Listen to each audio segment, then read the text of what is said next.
Hi hello అందరికీ నమస్కారం. ఇంకో ఇంట్రెస్టింగ్ వీడియోతో నేను మీ ముందుకు వచ్చాను. రేపు ఉదయం మనకి వంట త్వరగా అవ్వాలి అంటే ఈరోజు నైట్ మనం చేసుకోవాల్సిన పనులు కర్రీకి ప్రిపేర్ చేసుకోవటం అండి. కర్రీకి ప్రిపేర్ చేసుకుంటే వంట తొందరగా అయిపోయిద్ది. ఇది మీ అందరికీ తెలుసు కదా. అయితే రేపు పొద్దున నేను బీరకాయ కూర వండాలనుకున్నాను.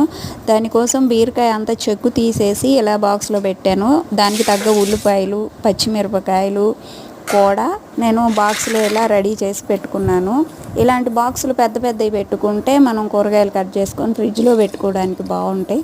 బీరకాయ కూరలోకి శనగపప్పు వేసి వండుదాం అనుకున్నాను. అందుకే శనగపప్పు నానబెడుతున్నాను. ఇవి మూత పెట్టి పక్కన పెట్టేస్తాను. అలా పక్కన పెట్టకపోయినా ఫ్రిడ్జ్లో పెట్టుకున్నా కానీ బాగుంటుంది. ఇక ఇక్కడ తొక్కు ఉంది చూస్తున్నారా, ఈ తొక్కు బాగోలేదండి, లేకపోతే పచ్చడి చేసేదాన్ని. వీడియో నచ్చితే తప్పకుండా లైక్ కొట్టండి. Thanks for watching.